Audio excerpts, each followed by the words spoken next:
Hi everybody, I'm Matei and welcome to a science-based fitness channel. In today's video, we're going to talk about 3 best exercises for chest. We're going to go through all 3 of them. We're going to see exactly what are they bringing to the table, why are they considered to be 3 of the best exercises for chest, and why should you involve those into your workout straight away so you can boost those gains. Now stay tuned, watch till the end and see what's what.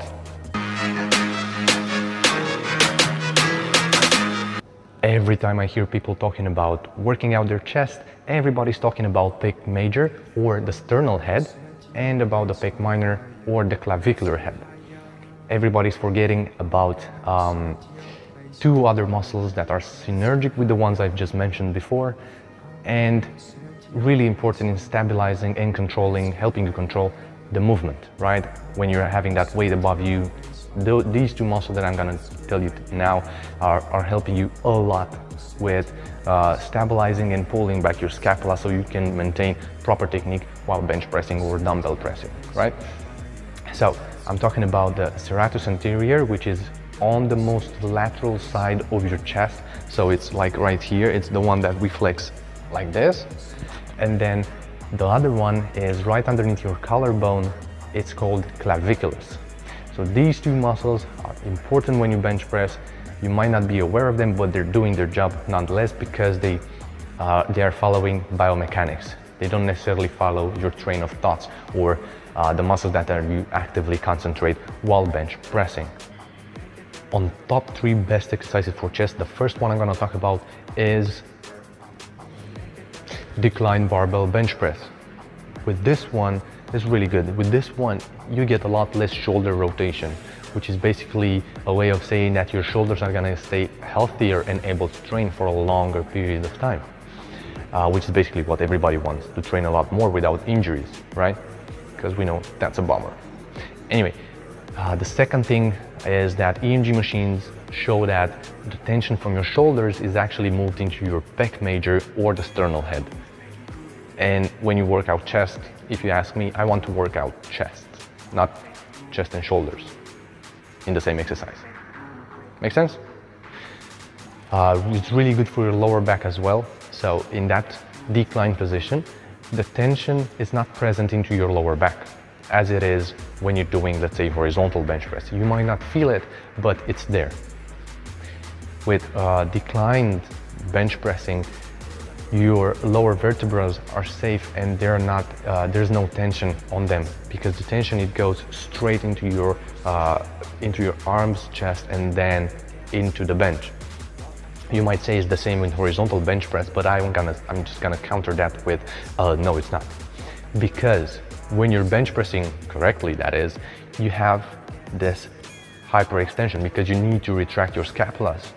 And when you're doing that, on a horizontal bench press, you're going to put strain on your lower back, which is not happening on a decline bench press. Is that clear? The second exercise in today's video is going to be dips. So when you're doing dips for chest, that is, make sure that you keep your legs in front of you and you lean forward with your torso as well. If you don't do it like that, if you do it with your legs behind your back and torso upright, it means that you're doing it for triceps. And they are safe for your joints. Take a look at gymnasts, for example.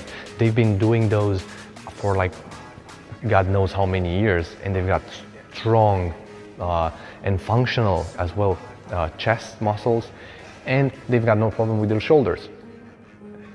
And considering the amount of work they're doing with their arms and shoulders, the amount of stress they're putting on their joints, it should show. You know what I mean? But it doesn't, because it's okay for your joints. It's not bad at all if you manage to do them correctly. Now, if you think dips are too easy for me or I'm too cool for school, just make sure you just like buy a belt, like a squat belt, and attach weights to it. Or if you're cheap and you don't want to spend the money, I'm joking, you can add a dumbbell between your legs, or like a core bag, or God knows what, maybe another person. So you can increase the intensity by adding weight. It's no problem, and it's not gonna affect your joints. It's not gonna affect your joints. It's not going to affect your joints.